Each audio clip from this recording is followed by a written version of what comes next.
Story zone, তোমার অনুভূতিদের খুঁজে নাও এখানেই। তবে কি কিছুই করব না? করব না কেন? কিন্তু সঠিক সময় এখনো আসেনি। আমার নাকি বেইল পেয়েছে শুনলাম। কথা সত্য ফরিদ ভাই? ফরিদ খানিকটা অপ্রস্তুত হলো। খবরটি তার জানা ছিল না। আমতা আমতা করে শুকনো গলায় বলল, আমি জানি না। জানতে হবে তো ফরিদ ভাই। কেতাব চৌধুরী, দেলোয়ার সবার উপর কড়া নজর রাখো।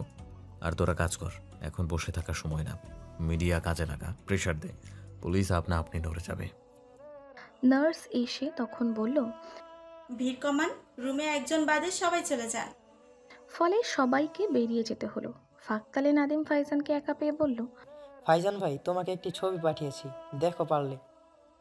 সবাই যাবার পর হুমায়রা থেকে নিজের মোবাইলটা নিল ফাইজান।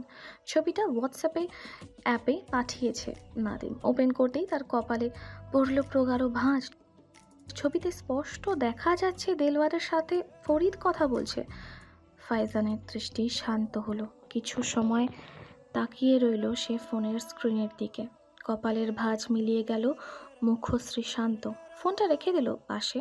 তার মস্তিষ্কে কী চলছে বোঝা যাচ্ছে না ঠিক। কেমন একটা দায়সারা ভাব, যেন এটা খুব বড় কিছু নয়। হুমায়রা চেয়ারটা টেনে ফাইজানের সামনে বসেছে। তার হাতে ভাতের প্লেট, ফাইজানের বাঁ হাতে বেল্ট, ডান হাতে ক্যানোলা। সে নিজে হাতে খেতে পারে না, তাই দিনবেলা হুমায়রা তাকে খাইয়ে দেয়। মেয়েটি গত দুদিন ধরে কেবিনেই থাকে ফাইজানের সাথে। আসরের দিকে শরীফা আসলে সে 1 ঘন্টার জন্য বাসায় যায়। গোসল সেরে আবার ফিরে আসে। সারা রাত বাসে চেয়ার নিয়ে বসে থাকে। মুখখানা ক্লান্তিতে ভরে এসেছে, কিন্তু তাকে বিশ্রাম করতে দেখে না ফাইজান। মেয়েটির দিন যেন কাটছে তার সেবা করতে করতে। দামি হসপিটাল, ভিআইপি কেবিন। হুমায়রা এত উতলা না হলেও খুব একটা যায় আসবে না। নার্স তার সব সময় মতো ওষুধ দিবে, জামা কাপড় বদলে দেবে, সবই হয়ে যাবে চোখের পলকে। কিন্তু এই সব কিছুই হুমায়রা নিজে হাতে করে। গভীর রাতে যখন ব্যথায় ঘুম ভেঙে যায়, তখন পাশ ফিরতেই দেখবে মেয়েটি নামাজের পাটিতে বসে আছে, নয়তো তার পাশে চেয়ার নিয়ে বসে আছে, দোয়া পড়ে তাকে ফু দিচ্ছে। সেই মুহূর্তে নিজেকে পৃথিবীর সব থেকে ভাগ্যবান মানুষ মনে হয় ফাইজানের। কারণ তার প্রিয়সীর সকল ধ্যান জ্ঞানে কেবল তার বিচরণ। তার প্রিয়সী কথা বেশি বলে না, তার মনের অভিব্যক্তিগুলোর মনের গহীনেই চাপা রাখে সে। কাছে এলেই লজ্জায় কুঁকড়ে যায় সে। তবে তার স্বচ্ছ অভিব্যক্তিগুলো এখন খুব করে টের পাচ্ছে ফাইজান। এই অনুভূতিটা মলমের মতো কাজ করছে তার। ভাত মেখে হুমায়রা ফাইজানের দিকে তাকাতেই লক্ষ্য করলো ফাইজান নীলীন চোখে তার দিকে তাকিয়ে আছে। ঠোঁটে ভেসে আছে পরিতৃপ্ত হাসি। অবাক স্বরে শুধালো, কি দেখছেন? তোমার চোখে আমার জন্য আকুলতা। ফাইজানের কাব্যিক ভাষায় অভ্যস্ত হুমায়রা ভাতের লোকমা এগিয়ে বলল, এখন খেয়ে নিন, সকালে ভালো করে খাননি তো লোকের যন্ত্রণায়। খাবার দেখেই নাক ছিটকাল ফাইজান। অ্যান্টিবায়োটিক আর ওষুধের ডোজে খাবারে অরুচি চলে এসেছে, যেন খাবার গলা থেকে নামতেই চায় না। কিন্তু হুমায়রার কাছে এসব বাহানা চলে না। সে নিজ হাতে তাকে জোর করে খাওয়াবে। তবুও প্রতিদিনের রুটিনে ফাইজান মুখ বাঁকিয়ে অনীহা প্রকাশ করে বলল, খাবো না। এর চেয়ে বরং তুমি আমার সামনে বসো, আমি তোমাকে দেখি। ভালো লাগছিল তো। হুমায়রা চোখ গরম করে বলল, আমাকে দেখলে বুঝি পেট ভরবে, শরীরে শক্তি আসবে, সুস্থ হয়ে যাবেন? পেট ভরবে কিনা জানি না, কিন্তু মন তো ভরে। আর মনের সুস্থতা বড় সুস্থতা। হুমায়রা আর তর্ক করার অস্ত্র পেল না। ফিচেল হেসে বলল, বেশ, আপনি খেয়ে নিন, আমি আপনার সামনে 2 ঘন্টা পুতুলের মতো বসে থাকবো। হুমায়রার চালাকি ধরতে সময় লাগলো না ফাইজানের। হাসিতে ফেটে পড়ল সে। চতুর স্বরে বলল, আমার সাথে থাকতে থাকতে চোরের সাথে বাটপারে শিখে গেছো দেখছি। নেতাকে দিচ্ছ লোভ। নেতা সাহেব লোভে জড়ালো বুঝি? অর্থের লোভে এই ফাইজান ইকবাল জড়ায় না। এই মোহত হৃদয়ের না জড়িয়ে উপায় কি? হুমায়রা লোকমা এগিয়ে দিলে বিনা বাক্যে ফাইজান খেয়ে নিল। রমণীর হাতে খেতেও যেন শান্তি। আমান দিন 13 বাদ বের পেয়েছে। অনেক কষ্টে দেলওয়ার তাকে ছুটিয়েছে, কিন্তু আমানের মাঝে বিন্দু মাত্র আক্ষেপ বা অপরাধ বোধ নেই। সে হৃষ্টচিত্তে বাড়িতে এসেছে। সালমা অতিরিক্ত যত্নের সাথে ছেলেকে বরণ করলো, যেন ছেলে যুদ্ধ জয় করে এসেছে। এক্স কাণ্ড করেছেন তিনি। 10 পদ রান্নায় খাবার টেবিল ভরে গেছে। এতে দেলোয়ার সাহেব বিরক্ত। তিনি জানেন কিসের বদলে আজ ছেলে বাড়ি ফিরেছে। বিরক্ত ভরে বললেন, এত আদিক্ষেতা কি আছে তো বুঝি না। ছেলে আমার শুকিয়ে কাঠ হয়ে গেছে। দেলওয়ার সাহেব হুঙ্কার করে বললেন, ছেলে তোমার যুদ্ধ জয় হয়নি? আমার নির্বিকার, সে মাথার মুড়ো খেতে ব্যস্ত, তার ভ্রুক্ষেপ নেই কোনো কিছুতে। দেলওয়ার সাহেবের চেঁচামেচি খাওয়ার ব্যাঘাত ঘটাচ্ছে, বরং নির্লিপ্ত স্বরে বলল, চিৎকার করছেন কেন বাবা? প্রেশার বেড়ে যাবে। দেলওয়ার সাহেব অগ্নি শর্মা হলেন, গলার তেজ বাড়লো আরো বেশি, গজগজ করতে করতে বললেন, তোমার ফাজলামি লাগছে সব কিছু। তুমি জানো কিসের বিনিময়ে তোমার মুক্তি এসেছে? ফাইজানের প্রাণের বিনিময়ে। বেকারহীন জড়তাহীন উত্তর। সালমা নিজের ছেলের এমন উত্তরে থমকে গেলেন, রক্তশূন্য হয়ে গেল মুখখানা। ভাত বাড়তে গেলেও হাত আটকে গেল। মাকে বিমরও দাঁড়িয়ে থাকতে দেখে আমান মায়ের উদ্দেশ্যে বলল, কি হলো, ভাত দাও। দাঁড়িয়ে আছো যে? মুড়োটা ফাটাফাটি হয়েছে, দাও দাও, আরেকটু ভাত দাও। সালমা স্বামীর দিকে তাকালেন, তার মুখখানা কঠিন হয়ে আছে। ছেলেটা বড্ড বেশি বেপরোয়া হয়ে উঠেছে যেন। এমনটা তো সে ছিল না, মদ খেয়ে মাতাল হয়ে পড়ে থাকতো, কিন্তু কারোর মৃত্যুতে এমন বিকারহীন তো ছিল না। সব ওই হুমায়রার জন্য। মেয়েটি অন্য ঘরে যেয়ে তার ছেলের জীবনটা একেবারে তছনছ করে দিল। ছেলে কি না তার জন্য খুন করতেও বাধে না। এতে অবশ্য দেলওয়ার সাহেবের কৃতিত্ব অনেক। সালমার হাজার বোঝানোর পরও নিজের জিদকেই প্রাধান্য দিয়েছেন তিনি। কি হতো হুমায়রার সাথে বিয়েটা হলে? অন্তত ছেলেটার জীবন কি এমন হতো? সালমার বুকখানা যেন ভেঙে গেল। দেলওয়ার সাহেব ছেলের ঔদ্ধত্যে রাগী স্বরে বললেন, ফাইজান বেঁচে আছে ভুইলা গেল? দেলওয়ারের কথা শুনে কুৎসিত হাসিতে ভেঙে পড়ল আমান। তার হাসি বদ্ধ দেওয়ালেও ভীতি তৈরি করলো। কোনো ভ্রুক্ষেপ নেই, অপরাধ বোধ নেই, বরং চামড়ার পরতে পরতে যেন প্রকলভাতা।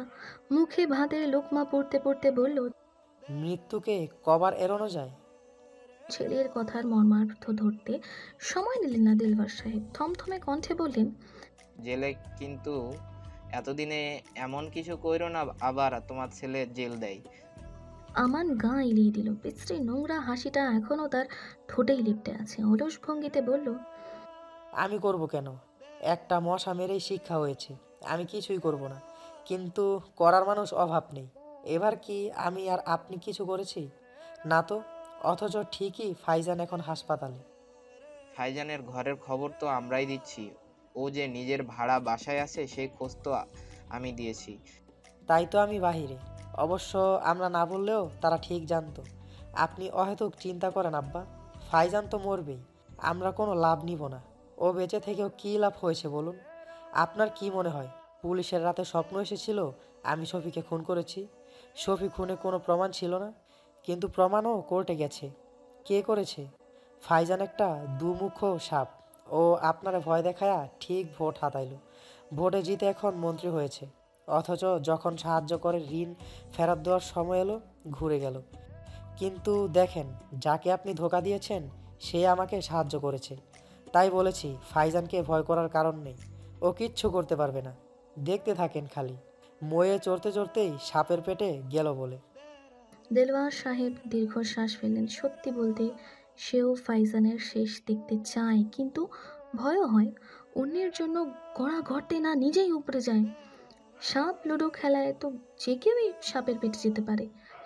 ফাইজানের বেডের পাশের চেয়ারে বসে আছে ফরিদ। সামনের টেবিলেই ছবিটি রাখা। ফরিদের মুখখানা মলিন। ফাইজানের ড্রেসিং শেষ হলো মাত্র। হাতের বেল্টটা খুলে রাখা হয়েছে, তাকে শুয়ে দেওয়া হয়েছে হাত শোয়া করে। তাই ফরিদের মুখখানা দেখতে পাচ্ছে না ফাইজান। অবশ্য ফরিদের মুখখানা দেখতেও তার ইচ্ছে হচ্ছে। সে শুধু জানতে চায়, একটা বিশ্বাসযোগ্য ব্যাখ্যা চাই তার। ফরিদ অপ্রতিভ স্বরে বলল, তুমি কি আমাকে সন্দেহ করছো? করাটা কি অস্বাভাবিক? না। বলেই থামল ফরিদ। দীর্ঘশ্বাস গোপন করে বলল, তুমি আমানকে বেল পাওয়াতে সাহায্য করেছো? সাথে সাথেই প্রতিবাদ করলো ফরিদ। আমি আমানের বেল পাওয়াতে কোনো রকম সাহায্য করিনি। তুমি নির্দেশ না দিলে আমি কিছুই করব না। কিন্তু তুমি তো চাইছিলে যেন আমি মামাকে সাহায্য করি। অস্বীকার করব না, কিন্তু আমি আসলেই চেয়েছিলাম। শত্রুর অভাব নেই, অহেতুক কেন শত্রুতা বাড়ানো? তোমার আজকের অবস্থাও তো শত্রুতার জের ধরেই। ফরিদের কথাটা শুনে দুর্বোধ্য হাসি তার ঠোঁটে অঙ্কিত হলো। শানিত স্বরে বলল, শত্রুতার ভয়ে কালসাপ তো পোশাকি সমচেন। আজ তোমার সাথে আমার বিবাদ হলে তো তুমিও আমার শত্রু হবে। সেই শত্রুতার ভয়ে তোমার অন্যায়কে আপোষ করে নেয়া কি যথার্থ? আমি কোনো অন্যায় করিনি ফাইজান। শক্ত গলায় উত্তর দিল ফরিদ। ফাইজান কিছু সময় মৌন রইল, তারপর শীতল স্বরে বলল, আমি চাই তোমাকে বিশ্বাস করতে ফরিদ ভাই। আমার আপন মানুষ কিন্তু হাতে গোনা, তুমি তাদের একজন। তোমাকে সন্দেহ করাটাই আমার জন্য মৃত্যুর সমকক্ষ যন্ত্রণা, তাই আমাকে ঠকিও না। যদি কখনো আমাকে কাঠগড়ায় দাঁড়িয়ে শাস্তি দেওয়ার ইচ্ছে থাকে, নিজ হাতে দিও, আমি মাথা পেতে নিব, কিন্তু কাপুরুষের মতো পেছনে আঘাত করো না, সইতে পারবো না। ফরিদ কিছু বলল না। হসপিটালের কেবিনটিতে ধাপিয়ে বেড়ালো বিশ্রু নীরবতা, শীতলতা। ফরিদ উঠে দাঁড়ালো, যাবার সময় শুধু একটি কথাই বলল, জীবন থাকতে আমি তোমাকে ঠকাবো না ফাইজান। বলেই সে বেরিয়ে গেল। পাছে তার অশ্রু লোকের নজরে পড়ে যায়। কেবিনের দরজায় হুমায়রার সাথে দেখা হলো। হুমায়রা ফরিদকে দেখে শুধালো। চলে যাচ্ছেন ফরিদ ভাই? ফরিদ অশ্রু আড়াল করে বলল, ফাইজানের দিকে খেয়াল রেখো। বাজারে ঠিক রাশেদের পাশেই মুদির দোকান দিয়েছে কাউসার। বেশ রমরমা ব্যবসা, সামনে রোজার জন্য লালে লাল যেন। রাশাদ বুঝতে পারল না কাউসারের কাছে এত টাকা কোথা থেকে এলো। বাজারে এত বড় দোকান দেবার মতো টাকা তার কাছে ছিল না। কাউসার তাকে দেখলেই নিজের দোকানের টাকার ড্রয়ারে হাত দেয়, দেখিয়ে দেখিয়ে টাকা গোনে। রাশাদ অবশ্য এসবে মাথা ঘামায় না, তবে আজ বিরক্তির শেষ পর্যায়ে চলে গেল যখন কাউসার তাকে শুনিয়ে শুনিয়ে বলল,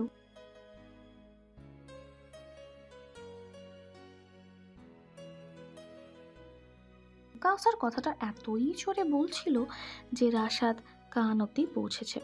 মিঠু রেগে এগিয়ে যেতে নিলে রাশাদ তাকে বাধা দেয়, ইশারায় বোঝায় শান্ত হতে। সে জানে তাকে রাগানোর জন্যই কাউসার এমন প্রলাপ গাইছে, কিন্তু সেই মুহূর্তেই কাউসার সম্মুখের প্রবীণ মানুষটি বলে উঠল, বিয়ের নিজের পোলা, ওই হারামি আমার নেই, কার রক্ত কবে কে। কথাটা কর্ণপাত হতেই রন্ধ্রে রন্ধ্রে বিতৃষ্ণা জন্মালো, কপালে পড়ল তীক্ষ্ণ ভাঁজ, মুখশ্রী কঠিন হয়ে গেল তার ক্রুদ্ধ নয়ন কাউসারের উপর। কাউসার সেদিকে তাকানোর সাহস করল না, বেপরোয়া ভাবটি অক্ষত রাখলো। সামনের ব্যক্তিটি অবাক কণ্ঠে শুধালো, রাশাদের মনে হলো কেউ তার কানে গরম সীসা ঢেলে দিয়েছে। মুঠো বন্দি করে রাগ সংবরণ করতে লাগলো। এদিকে মিঠু খেপে গেল ব্যাপকভাবে। সে তেড়ে যেতে নিলে রাশাদ বাধা দিল, কারণ সে এখানে ঝামেলা চায় না।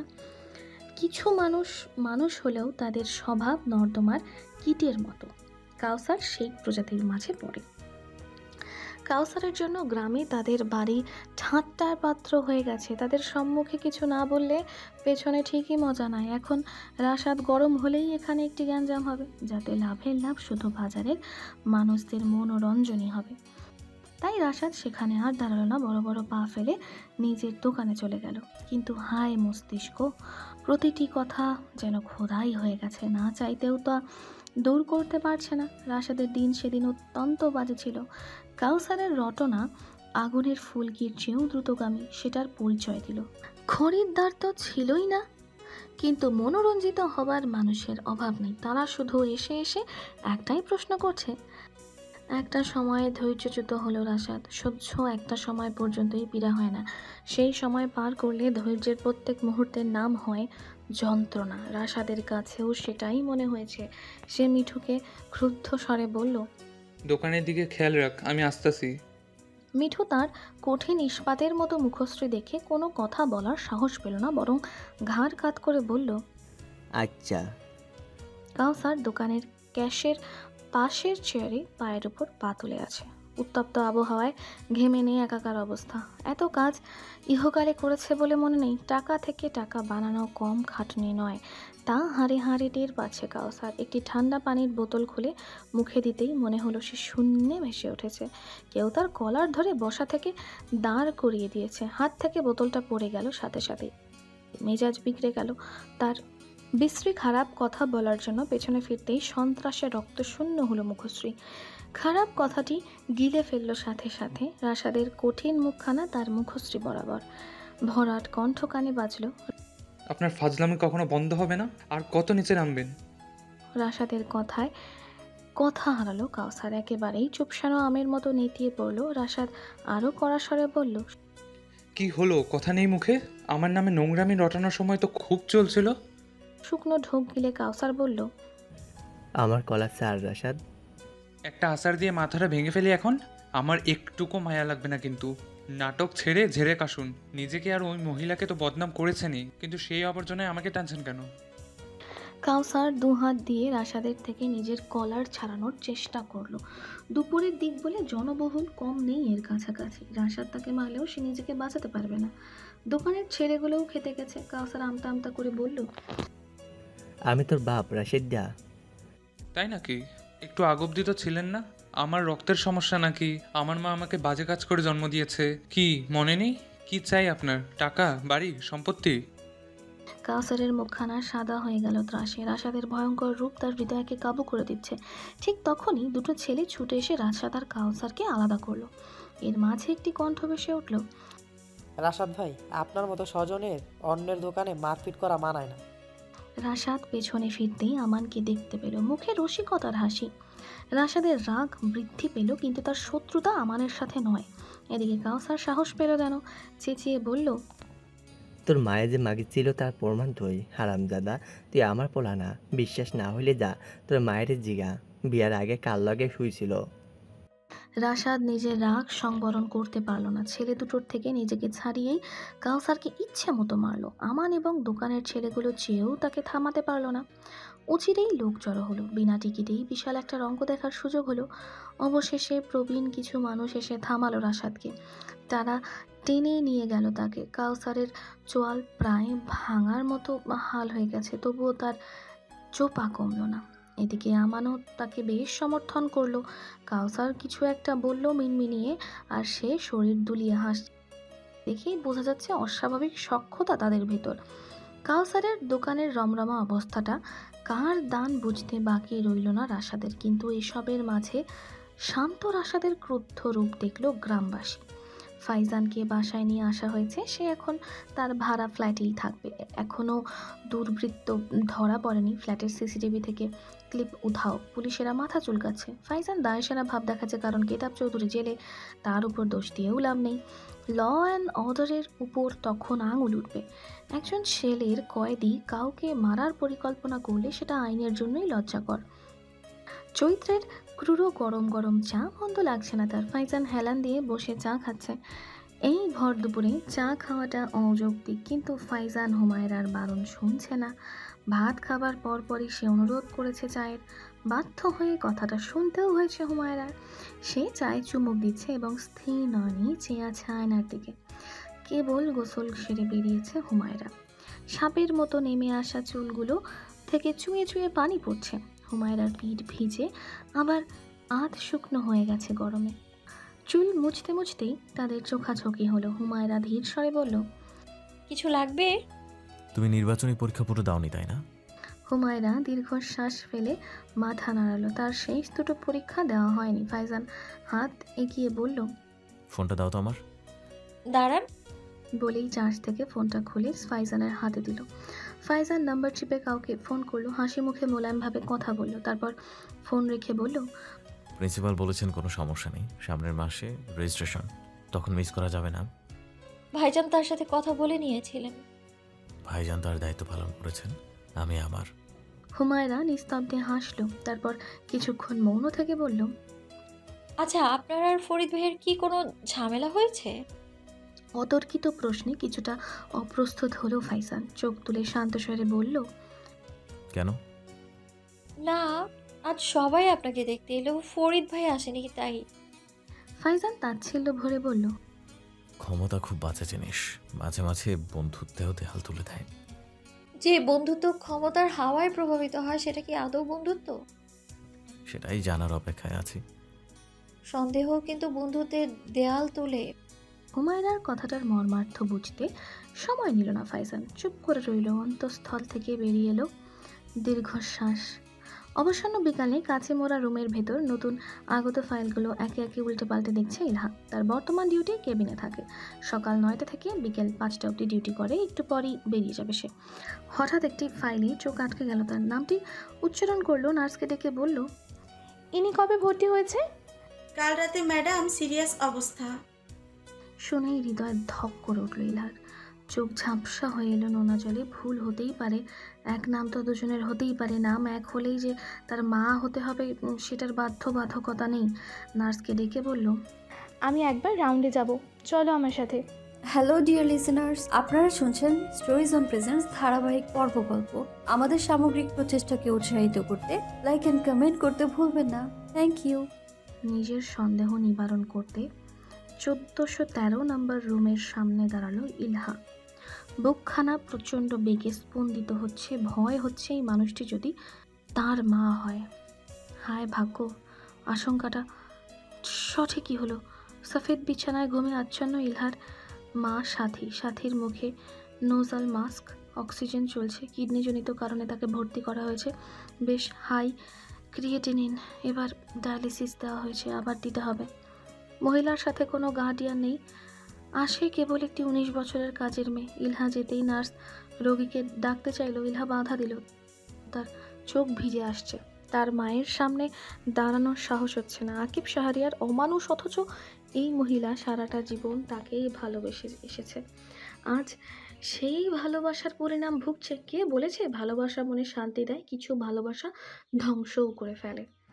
বিকালের কমলা সূর্যটা পাড়ি দিল পশ্চিম গগনে, একটু একটু করে বিলীন হলো আকাশের সব রং। রান্নাঘরে তখন রাতের খাবার রান্না হচ্ছে। হুমায়রার ঘাড় বেয়ে নেমে আসছে ঘর্মরেখা। সে নিষ্ঠুর চাকু চালাচ্ছে চপিং বোর্ডের ওপর। বছরের শেষ শিমের বীজ দিয়ে শৈল মাছ রান্না হচ্ছে আর জলপাই দিয়ে ডাল। রান্নাঘরের দরজায় হেলান দিয়ে দাঁড়িয়ে আছে ফাইজান। তার নির্লজ্জ দৃষ্টি দেখছে হুমায়রার ঘামে ভেজে লিপটে থাকা পিঠ। বুকটা জ্বলছে, মেয়েটাকে কাছে পেতে ইচ্ছে হচ্ছে খুব করে, কিন্তু শরীর এবং রমণী কেউই অনুমতি দেবে না। কিন্তু একটু আদর করতে ক্ষতি কি? ধীর পায়ে এগিয়ে গেল ফাইজান। ভালো হাতে কোমর পেঁচিয়ে ধরতেই চমকে উঠল হুমায়রা। সাথে সাথে অসতর্কতায় আঙুল কেটে গেল। উফ করে উঠতেই ফাইজান তাকে ছেড়ে দিল। শান্ত গলায় বলল, এত অন্যমনস্ক কেন তুমি? দোষ কি আমার? তাহলে আমার?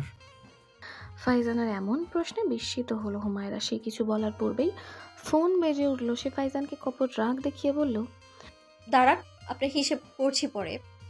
ফাইজানের ঠোঁটে নির্লজ্জ হাসি, সে যেন অপেক্ষায় আছে হিসেবে।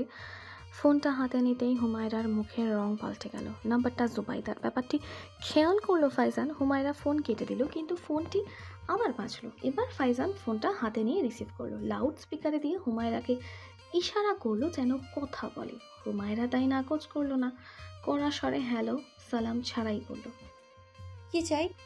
ওপাশের মানুষটিও বিনা ভনিতায় বলল, তুই জানোস কাউসার আর রাশেদের আইস বাজারে মারপিট হয়েছে?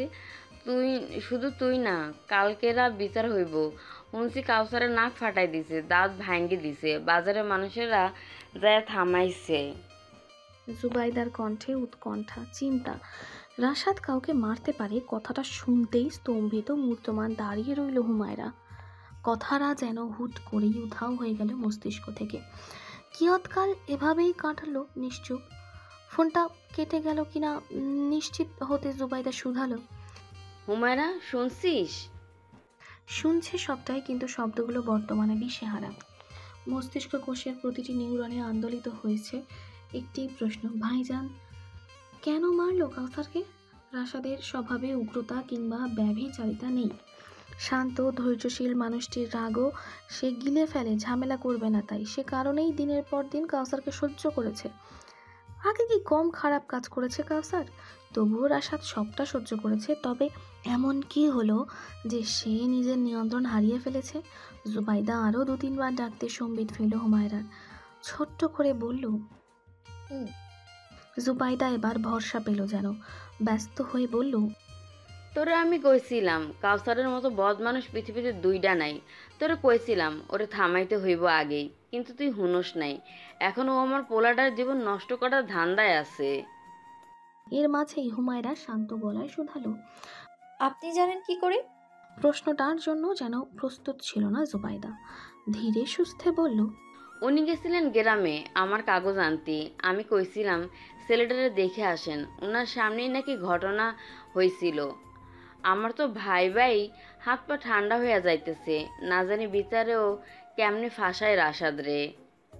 হুমায়রার জুবাইদার সাথে কথা বলতে ভালো লাগছে না, তার মাথা ধরেছে, সঠিকভাবে চিন্তা করতে পারছে না, তাই শীতল কণ্ঠে বলল, আমি রাখছি।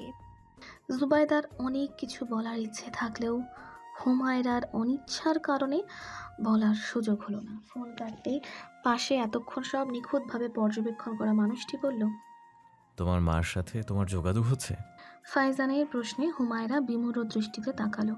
ক্লান্ত বুক চিরে দীর্ঘশ্বাস বেরিয়ে এলো যেন। অপরাধী স্বরে বলল, দাদা মারা যাবার রাতে উনি আমাদের বাড়ি এসেছিলেন।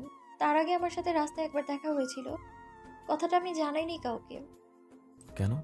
বাড়ির পরিস্থিতি ভালো ছিল না, আব্বাকে নিয়ে খুব ঝামেলা গেছে। এর মাঝে ওনার কথা বলে দাদি খেপে যেতেন। আমাকে জানাওনি যে? সুযোগ হয়নি, আপনি ব্যস্ত ছিলেন। ফাইজান কিছু সময় মৌন রইল, তার দৃষ্টি তীক্ষ্ণ হয়ে আছে। হুমায়রা নতমস্তকে দাঁড়িয়ে আছে, তার মাঝে অপরাধবোধ। মনে মনে নিজেকে দোষীর স্থানে দাঁড় করিয়েছে সে। যদিও জানে না আসলে কি ঘটছে, কিন্তু বারবার একটাই সন্দেহ হচ্ছে, কাউসার নিশ্চয়ই ভাইজানের জন্ম পরিচয় নিয়ে জল ঘোলা করেছে। হুমায়রা রাশাদের এত বড় সত্যটা গোপন করে কি ভুল করলো? হয়তো গোপন না করলে পরিস্থিতি এমন নাও হতে পারত। এর মাঝেই কানে তুমি এখনো আমার কাছে কিছু লুকাচ্ছ? হুমায়রা অপ্রস্তুত হলো, কিঞ্চিত ক্ষুদ্র হৃদয়ে সংকোচ হলো, তবুও সেই সংকোচ ভুলে বলল, দাদা মারা যাবার দিন মা আমায় খুব কঠিন একটা সত্য বলেছিলেন। আমার ধারণা আব্বা সেই সত্যকে হাতিয়ার বানিয়ে ভাইজানের উপর শোধ তুলছে। দাদার সম্পত্তির ভাগ না পাওয়ায় সে অনেক রেগেছিলেন, খুব ঝামেলাও করেছেন, কিন্তু দাদি তাকে পাত্তা দেন নাই। আমার মনে হয় সেই ক্ষোভ থেকেই উনি ভাইজানকে বদনাম করতে চাইছে। আমার ভাইজান হয়তো কারোর সাথে জোরে অবধি কথাটাও বলে না, তাহলে সে কেন আব্বাকে মারবে? ফাইজান কিছু সময় মৌন থেকে খুব ধীর এবং গম্ভীর স্বরে শুধালো, ভদ্রমহিলা তখন কিসের কথা বলছিল যা তুমি শোনোনি? হুমায়রা দীর্ঘশ্বাস গোপন করলো, ধীরে ধীরে সবটা খুলে বলল। নিজের পরিবারের কুৎসিত কথাগুলো বলতে তার বিব্রত হচ্ছিল, কিন্তু লুকানো সমীচীন নয়। ফাইজান তার স্বামী স্ত্রীর মাঝে গোপনীয়তার ছাই চাপা দাবানলের মতো। ধীরে ধীরে সম্পর্কের ভিত্তি পুড়িয়ে দিতেও সময় নেয় না, আর এক না এক সময় এই সত্য সবাই জানবেই। তাই হুমায়রা সবটা খুলে বলল। সবটা শুনে ফাইজানের কপালে প্রগাঢ় ভাঁজ পড়ল, তার মুখশ্রীতে ফুটে উঠল তিক্ত বিরক্তির ছাপ। তুমি বাড়ির কাউকে কথাগুলো জানাওনি? বুঝে উঠতে পারছিলাম না কি করে বলবো। দাদি আব্বাকে ঘর থেকে বের করে দিলে একটু স্বস্তি পেয়েছিলাম। এখন অন্তত সে আমাদের জীবন থেকে তো চলে গেছে, কিন্তু এমন কিছুই হলো না, উল্টো। স্বাভাবিক কি নয়? কাউসার সাহেব কেমন মানুষ সেটা তোমার অজানা নয়। টাকার জন্য সে কতটা নিচে নামতে পারে সেটাও তোমার জানা। তাহলে সম্ভাব্য ঘটনা জানার পরও তোমার লুকিয়ে যাওয়া উচিত হয়নি? ভাইজানকে কি করে জানাতাম এই সত্যটা? সে কি পারতো মানতে? তার জন্মের উপর প্রশ্ন উঠতো, তার উপর উঠতো। মানুষটা আর কত সইবে বলুন তো? একা কাঁধে একটা সংসার টানা কি কম কথা? শত কষ্টের মাঝেও সে সেই দায়িত্বের ভার টেনে যাচ্ছে। এক প্রান্তে এসে জানতে পারলো এরা কেউ তার আপন নয়, আর যে আপন তাকে ছেড়ে নিজের আখিরাত গোছাচ্ছে সে কি করে মানবে বলুন? আমার ভাইজান ভেঙে পড়বে। ফাইজান বিনা সংকোচে বলল, তোমার ভাইজান এত দুর্বল নন। সে কাউসার সাহেবের সন্তান নয়। এই কথাটা বাইরের কারো কাছ থেকে শোনার থেকে তোমার থেকে শোনাটা কি ভালো ছিল না? এখন তো নিশ্চয়ই সবাই ব্যাপারটা জানবে। এর মাঝে যদি রাশাদ সাহেব জানতে পারেন তুমি সবটা জানতে, সে কি ব্যাপারটা মানতে পারবে? পৃথিবীতে অনেক কিছুই তিক্ত হয়, অসহনীয় হয়, কিন্তু আমাদের সেটা মেনে নিতে হয়। সে কি কাউসার সাহেবের উদ্ধত আচরণ মেনে নিচ্ছেন না? তোমার মার ব্যাপারগুলো মেনে নিচ্ছেন না? তার কষ্ট হতো, কিন্তু সত্যটা ঠিক মেনে নিতেন। হুমায়রা নত মস্তকে দাঁড়িয়ে রইল। ফাইজান কপাল ঘষল, তার গাল ফুলিয়ে তপ্ত নিঃশ্বাস ফেলে বলল, কাল বিচারের সময় আমরা সেখানে উপস্থিত থাকব। এটুকু বলেই সে নিজ ঘরের দিকে প্রস্থান করলো। হুমায়রার মনে হলো ভাইজানের সাথে একবার কথা বলতে পারলে ভালো হতো, কিন্তু বুঝে উঠতে পারলো না ঠিক কী কথা বলবে। মধ্যরাত, দরজার খিল ধরে দাঁড়িয়ে আছে ইলহা। রাশাদ এখনও বাড়ি ফেরেনি। আতিয়া খাতুন পাইচারি করছেন উঠানে। এত রাত হয় না রাশাদের, কিন্তু আজ রাত হচ্ছে। বাজারের ঝামেলার কথা বাড়ি অবধি চলে এসেছে। কাউসারকে রাশাদ মেরেছে, এটা আতিয়া খাতুনের কানে এসেছে। এখন বাতাসে এই কথাই ঘুরছে, রসিয়ে রসিয়ে কথার বেগ বাড়ছে।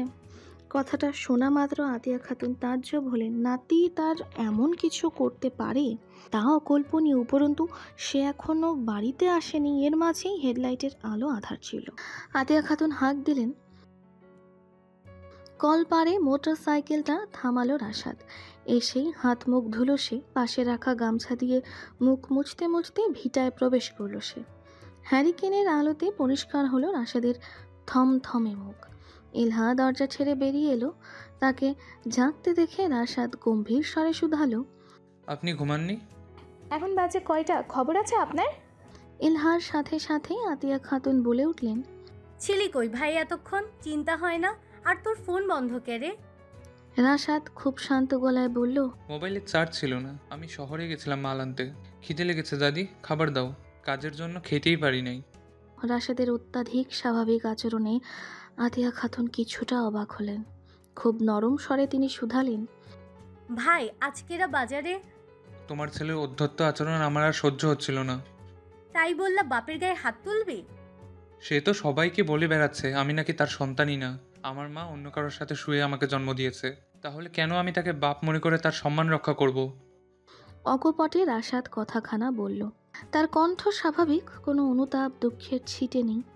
তবুও যেন আতিয়া খাতুনের চিন্তার মেঘ সরল না, বরং রাশাদের এই কাঠিন্য তাকে বিচলিত করেছে বারংবার।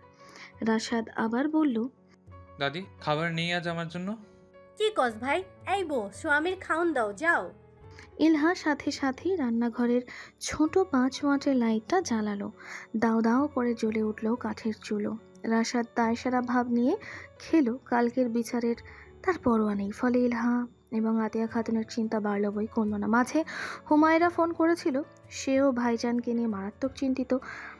কাল সেও অথচ সে তো জানে না তার ভাইজান কেমন পাথরের ন্যায় আচরণ করছে। আচ্ছা, রাশাদের দুঃখগুলো কি এখন এতটাই অহেতুক হয়ে গেছে যা আর বর্ষিত হয় না? নাকি রাশাদের হৃদয়খানা ইলহার ঘুমের মাঝেও 2-3 বার বাথরুমের দিকে ছুটতে হয়। ঘুমটা একটু গাঢ় হলেই সেটা ভেঙে যায়। রাতের বেলায় একা একা বের হতে ভয় করে, ফলে রাশাদকে ডেকে উঠায় সে। রাশাদও কোনো বিরক্তি ছাড়া উঠে যায়। এটাই হয়তো প্রেগন্যান্সির সৌন্দর্য, যেখানে দুটো মানুষের তাদের স্নেহকে পৃথিবীতে আনার জন্য রাত দিন নানা কষ্ট সহ্য করে। আজও ব্যতিক্রম হলো না। পাশ ফিরে তাকাতেই দেখলো রাশাদ আধশোয়া হয়ে বসে আছে। তার দৃষ্টি ক্লান্ত, প্রাণহীন, তাকিয়ে আছে হ্যারিকেনের নিভু আলোটার দিকে। ইলহা তার গায়ে স্পর্শ করতেই চমকে উঠল যেন। ইলহা ধীর স্বরে শুধালো, কি চিন্তা করছেন? রাশাদ হাসলো একটু, তারপর অপ্রতিভ স্বরে বলল, ভাবছি যদি কাউসার সত্যি হয়ে থাকে তাহলে আমার অস্তিত্বটা কি? ইলহা চোখ ঝাপসা হয়ে গেল যেন। সাথে সাথেই রাশাদকে এসে জড়িয়ে ধরল। সেই আলিঙ্গনের উষ্ণতা পৌঁছে গেল ক্লান্ত হৃদয়ের অন্তরিক্ষে। ধরা গলায় বলল, আপনি সব সময় আমার জন্য রাশাদই থাকবেন। সেই রাশাদ যে আমাকে একটি বন্দি খাঁচা থেকে মুক্ত করেছেন, সেই রাশাদ যে আমার মনে ভালোবাসার মুকুল ফুটিয়েছেন, সেই রাশাদ যার জন্য মিষ্টতায় আমি লিপ্ত থাকি সব সময়। আপনার বাবাকে মাকে তা দিয়ে আমার কিছু যায় আসতো না, আজও আসে না রাশাদ। আমার জন্য আপনিই যথেষ্ট। ইলহা এখনও জড়িয়ে ধরে আছে রাশাদকে। রাশাদ কিছুক্ষণ অবরুদ্ধ রইল, বিমূঢ় চেয়ে রইল। ভেতরটায় ঝড় উঠেছে, তীব্র কালবৈশাখী না। এই ঝড় দুঃখের মোটেই নয়, ঝড়টা শান্তি, কি শীতল অনুভূতি। অবশেষে ইলহার মাথায় হাত বুলিয়ে দিল সে। মৃদু হেসে বলল, আজ আপনি না থাকলে হয়তো আমি আজ ভেঙে পড়তাম। আপনাকে অনেক অনেক ধন্যবাদ ইলহা, আমার জীবনে আমার নিষ্পাতি হওয়ার জন্য, আমার নিগড় আধার জীবনটা আলোকিত করার জন্য আপনাকে ধন্যবাদ। ইলহা এখনও লেপ্টে আছে বলিষ্ঠ দেহের সাথে। এই মানুষটি ভেঙে গেলে তার জীবনটাও যে অন্ধকার হয়ে যাবে, কারণ সেই তো তার নিশিভাতি। নিষ্ঠুর উত্তাপে দেলওয়ার সাহেবের বাগানে বিচার বসল। উত্তাপের বিভীষিকায় তখন হাঁসফাঁস করছে ধরণী। ঘাসগুলোও যেন জ্বলন্ত লাভা। পৃথিবীর ক্রূর মানুষগুলোকে এবার যেন দয়া দেখাবে না পৃথিবী। গরমের উন্মাদনা মানুষের স্বভাবের মাঝেও যেন ছড়িয়ে পড়েছে। ঘরমাক্ত শরীরের দীর্ঘ উত্তেজনা নিয়ে তারা প্রতীক্ষিত বিচারের। দেলওয়ার সাহেব তার চেয়ারম্যানের ভূমিকা পালন করছেন। আমান কাউসারের ঢাল হয়ে দাঁড়িয়ে আছে, অপরদিকে রাশাদ দোষীর কাতারে পড়েছে। দেলওয়ার সাহেবের প্রথম প্রশ্নই ছিল, রাশেদ, তোমাকে আজীবন ভদ্র ছেলে হিসাবেই জেনে এসেছি, কিন্তু এখন তোমার এই রূপ তো মানতে কষ্ট হচ্ছে। তোমার নামে বিচার এসেছে, তুমি নাকি কাউসারকে মেরেছো, তার চোয়াল বাঁকিয়ে দিয়েছো, তাকে আহত করেছো। এটা তো অন্যায়। এর বিনিময়ে কাউসার তোমার কাছে থেকে ভর্তুকি চাইছে। আর উনি যে আমার নামে যাচ্ছে তাই ছড়াচ্ছেন, সেটার বেলা কি হবে দেলোয়ার কাকা? সেটার বিচার করবেন না আপনি? রাশাদের অকপটের প্রশ্নে কিছুটা অপ্রস্তুত হলো দেলওয়ার। রাশাদ না থেমেই বলল, জিজ্ঞেস করুন ওনাকে আমার নামে কি কি বলেছে। আমি তার সন্তান নই, আমার মাঝে তার রক্ত নেই, তার সম্পত্তি হাতিয়ে নিয়েছি, নানাবিধ কথা। এতদিন তো আমি তাকে সহ্য করেছি, আর সহ্য হচ্ছিল না। হ্যাঁ, আমি ভুল করেছি, তাকে মারা আমার উচিত হয়নি, তবে তার ভাগ্য ভালো যে তখন রাগ আমার নিয়ন্ত্রণে ছিল, নয়তো নয়তো কি মাইরে লাই দি আমারে, হারামের পুত, আয় মার। এর মাঝে ফোঁস করে উঠল কাউসার। রাশাদ তার কথায় উত্তর দিল না। এদিকে দেলোয়ার তাকে থামার আদেশ দিলেও সে থামল না। অন্যদিকে ফাইজান শান্ত দৃষ্টিতে তাকিয়ে আছে তার মামার দিকে। বিচার সভার তার উপস্থিতি বেশ বিপাকেই ফেললো যেন দেলোয়ারকে। আমান তখন কাউসারের পক্ষ নিয়ে বলল, মিথ্যে কথা, কাউসার কাকা এমন কিছুই করেনি। আসলে রাশাদ ভাইয়ের ক্ষোভ কাউসার কাকার উন্নতির জন্য। তার পাশেই দোকান দিয়েছে, 2 হাত ভরে কামাই, এটাই সহ্য হচ্ছে না। ঠিক, ও চায় না আমি খায়ে পড়ে বাঁচি, এইটাই সমস্যা। আর যা সত্য আমি তো সেটাই কইছি, ভুল কি কইছি? ও তো আমার পোলা না। আর যে মহিলা আমার বিয়ার পর নিজের শরীর ধরতেই দেয় নাই, সেই মহিলার পেটে আমার বাচ্চা থাকে কেমনে? বেডি আমার আগে বিয়া ছিল, ওর বাপে আমার ঠকায়ে আমার লগে বাচ্চা সহ বিয়া দিছে। আমি জানি, কিন্তু লোকের ভয়ে চুপ ছিলাম, নিজের ছেলের মতো পালছি। কাল সাপটা আমারই চকল দিছে। কাউসারের কথাটার জন্য কেউ প্রস্তুত ছিল না, যেন উপস্থিত মানুষের মাঝে কানা ঘষা শুরু হলো। আমান তাকে ইশারা করলো যেন থেমে যায়, কিন্তু সে থামলো না, সে বলতেই থাকলো, একদম মায়ের মতো হইছে, হাতে লওয়ার স্বভাব। আমার বাপরে ফুসলে আমার সম্পত্তি হাতে লইছে। ও তো আমার পোলাই না, তাইলে আমার বাপের সম্পত্তিতে ওর বাঘ হয় কি করে? রাশাদ স্থির দৃষ্টিতে তাকিয়ে রইল। ভেতরটা যেন ঝাঁঝরা হয়ে গেল মুহূর্তেই। দেলোয়ার বুঝলো না বিচারটা কি নিয়ে করবে।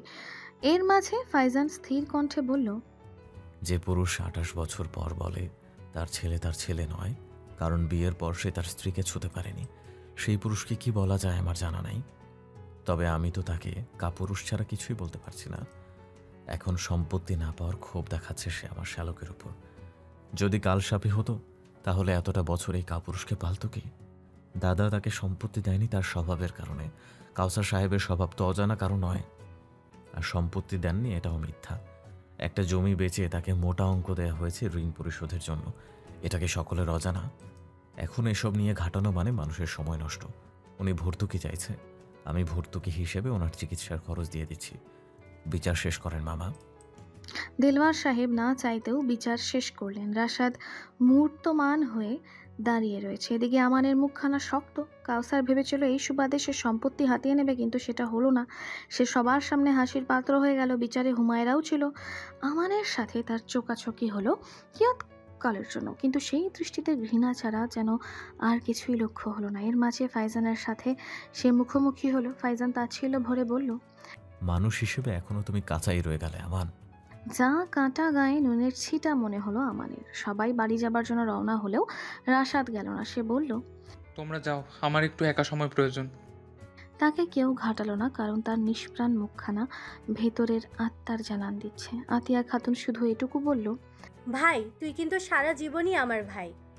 রাশাদ মলিন হাসলো। সত্যটা মেনে নিতে সময় লাগছে তার। হুমায়রা ভাইজানের দিকে চেয়ে আছে। তার শক্ত ভাইজানটা আরও একবার যেন হারিয়ে গেছে দোদুল্যমান পরিস্থিতির চাপে।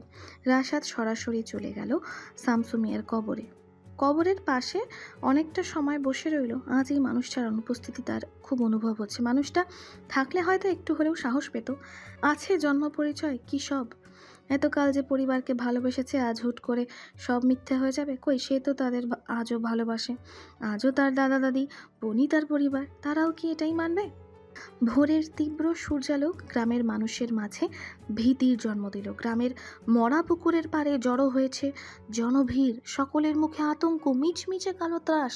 কি বিশ্রী ভয়ঙ্কর দৃশ্য! সাহসী কিছু মানুষ তা দেখছে।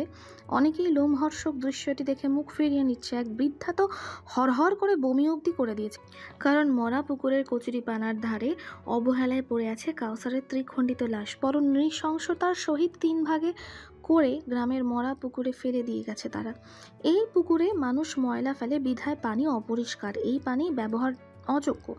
নামাজ শেষে পুকুরের দক্ষিণ ঘরের বউ এসেছিল ময়লা, সেই প্রথম দেখেছে এই দৃশ্য। চিৎকার করে জায়গায় জ্ঞান হারালো সে। তার চিৎকার আশেপাশের মানুষ জড়ো হলো। কাউসারের নিথর মাথা খান দেখে চিনতে পারলো মানুষটি যে কাউসার। অনেকে লাশ দেখে আহারে বলল, সাথে সাথে সকালের তপ্ত কিরণের ন্যায় গ্রামের আনাচে কানাচে ছড়িয়ে পড়ল কথাটি। বাতাসের মৃত্যু গন্ধ ছড়িয়ে পড়লো বাড়ি অবধি। মিঠু ছুটতে ছুটতে এলো বাড়িতে, চেঁচাতে ডাকলো রাশাদকে। মিঠুর ডাক শুনে বেরিয়ে আসলো হুমায়রা এবং আতিয়া খাতুন। আতিয়া খাতুন তখন রুটি ভাজছিলেন, তাওয়ার রুটি ফেলেই সে বেরিয়ে এলো। মিঠু হাঁপাতে হাঁপাতে বলল, হ্যালো ডিয়ার লিসেনার্স, আপনারা শুনছেন স্টোরিজ অন প্রেজেন্স ধারাবাহিক পর্ব গল্প। আমাদের সামগ্রিক প্রচেষ্টাকে উৎসাহিত করতে লাইক অ্যান্ড কমেন্ট করতে ভুলবেন না। Thank you.